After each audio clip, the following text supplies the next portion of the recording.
Over on Gatorade, a new college football video is out. In this video, we talk about a 1999 homecoming game between San Jose State and SMU, and how the game got canceled 45 minutes before kickoff. Click the card in the upper right corner to watch. And now, on with our feature presentation. November 11th, 1990. The Kansas City Chiefs are playing the Seattle Seahawks in an AFC West game. But for the purposes of this, we don't care about the outcome whatsoever.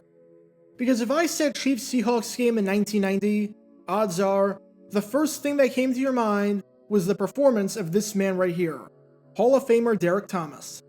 Yes, the Chiefs lost this game, but as Chiefs fans were looking to direct their anger somewhere at the heartbreaking 17-16 loss with no time left, I don't think anyone could direct it at Thomas.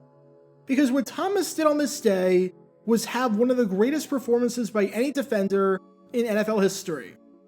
On this day, any efforts by Seattle's offensive line to protect quarterback Dave Krieg and keep him upright were all in vain, as they had no answers whatsoever for Thomas. He finished the game with 7 sacks, which set an official NFL record for most sacks by any player in a single game. We've seen other players come close and get 6 sacks in a game, like Adrian Claiborne in 2017 with the Atlanta Falcons, O.C. Umenyiora in 2007 with the New York Giants, Fred Dean in 1983 with the San Francisco 49ers, who you can learn more about by clicking the card in the upper right corner, and even Derrick Thomas again in 1998. But since sacks became an official stat in 1982, no one has tied Thomas's record. For 30 years, it has stood untouched as the pinnacle of single-game pass rushing records. And yes, Thomas had an incredible game on this day in 1990. There is no denying that. But what if I told you that his performance was not the record? In fact, what if I told you that what Thomas did was nowhere close to the record? Because the man you're about to see in just a few moments is Philadelphia Eagles defensive end Norman Willey, otherwise known as Wild Man. And allegedly, in a 1952 game against the New York Giants, in one of the greatest performances by any player in the history of the Polo Grounds, he set the single-game sack record, recording a whopping 17 sacks. Yes, you heard that right. 17 sacks. Roughly 2.5 times what the actual NFL record is. And a record that, if true, would be perhaps the most untouchable single-game record in NFL history. But is this record a myth? Did someone really get 17 sacks in a game? Well, we're going to break that down today, and go back in time 70 years to look at what might be, if true, the greatest single-game performance in NFL history.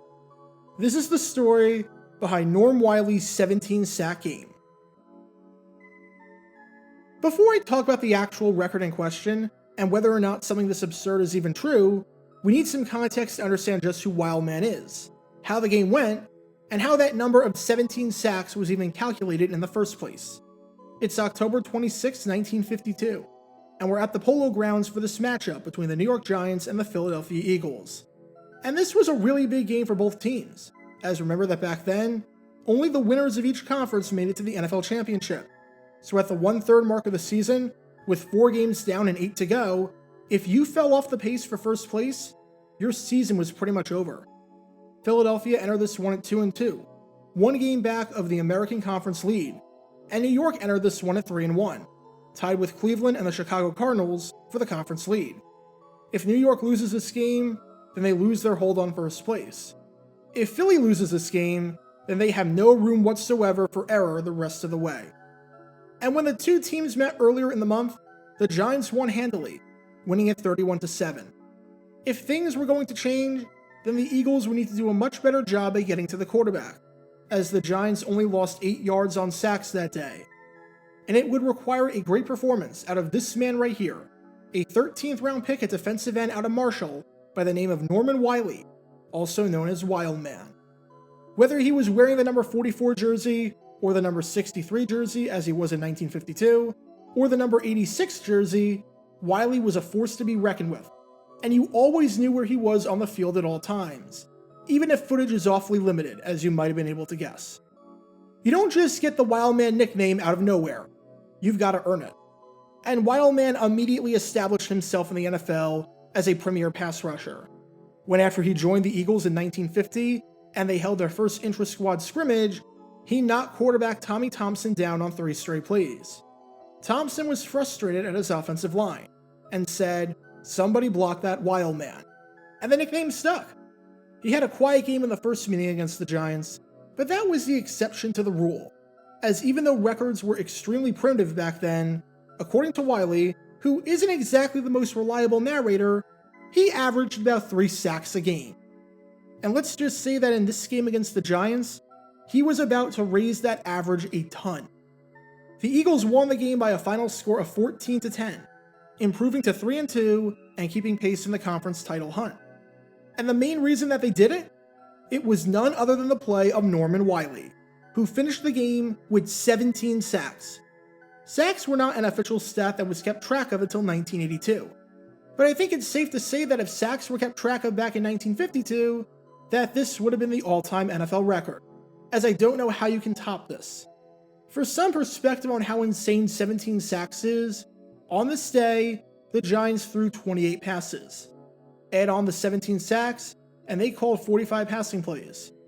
That means that if you took a random passing play from this game, there was a 38% chance that it would end with a Norman Willey sack. At one point during this game, supposedly, Willey sacked the Giants on 11 consecutive plays, which would mean that, if true, there would have been 3 consecutive drives, plus the start of another drive that consisted of nothing but Willey sacks.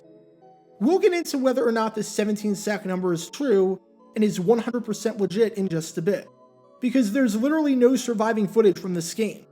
But there was no denying that Willey made an impact, as evidenced by quotes and accolades given after the game. Willey was named the NFL Player of the Week after the game, which was a rare occasion back in 1952 for a defender to win this award. As Willey said on winning this award in an interview nearly 40 years later in 1991, that was nice. Defensive players didn't get singled out much back then, not like now. Supposedly, Giants quarterback Charlie Connerly, who left the game injured, said that he couldn't take it anymore being hit by Willey. One New York writer said on Willey after this game, "Willey is the greatest defensive end we have ever seen here, and probably the greatest we will ever see." And Willey was so dominant that after the game, the chaplain of the New York Giants, Father Dudley, sought out Eagles head coach Jim Trimble and got into a fight with him because of how abusive and aggressive Willey was, almost as though he had no idea what sport he was a team chaplain for. When I was researching this, I definitely did not have "member of the clergy instigates a fight with a football coach" on my bingo card, that's for sure. And there's 2 pieces of evidence that confirm that the 17 sack number was legit.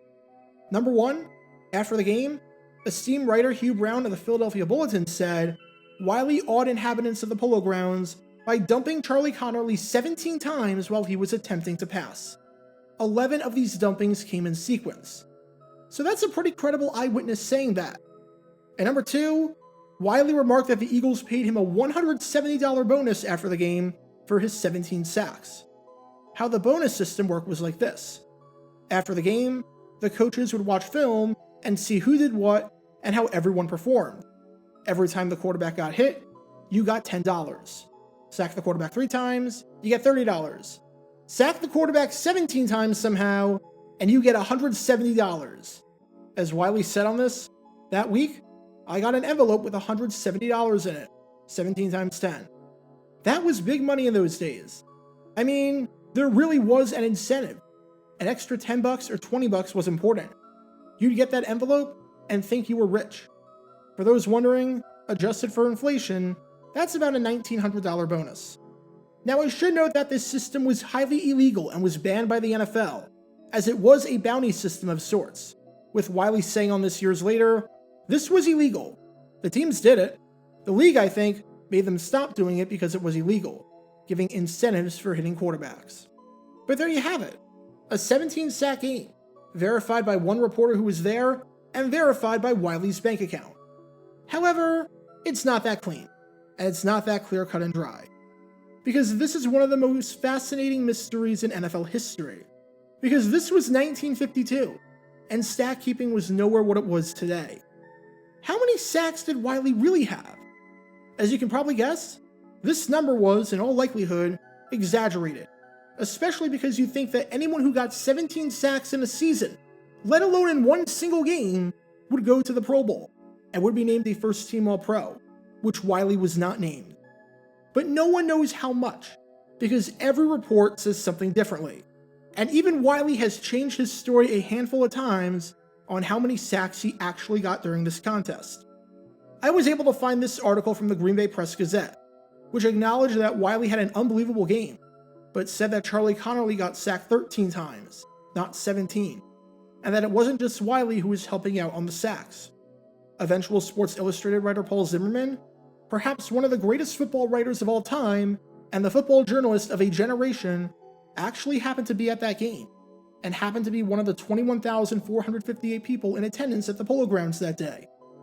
On one hand, he said that he is a complete non-believer in the 17-sack claim, and that the Eagles didn't even have 17 sacks on the day, as they combined for 14.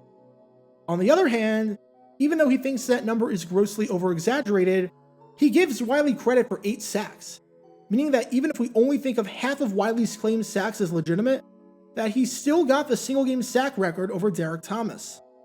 Bucko Kilroy, a 3-time Pro Bowler who spent his entire 13-year career with the Eagles, made 3 Pro Bowls, and made the All-1940s team, said that Willey had 12 sacks during this game.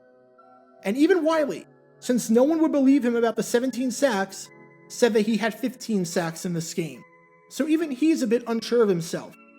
I love how he went from 17 sacks to 15, as if that's any more believable. That's like if I tell my friends that I went golfing the other day on my regular par 72 course, and I say that I shot a 56.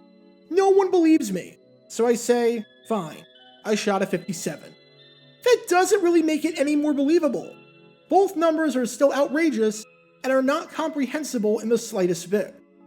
So just to recap where we are in this wild saga, we have one writer saying that Willey had 17 sacks, Willey saying that he had 15 sacks after changing his number from 17, a different writer from Wisconsin saying that he had 13 sacks, a teammate saying that he had 12 sacks, and a writer who would become one of the most esteemed writers of a generation for Sports Illustrated saying that he had 8 sacks.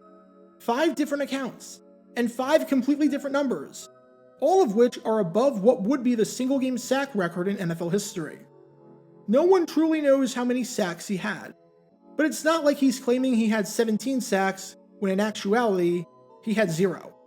There is no doubt that whatever the actual number is, that he dominated. And there is no doubt, according to all reports, that he surpassed Derrick Thomas' 7 sacks.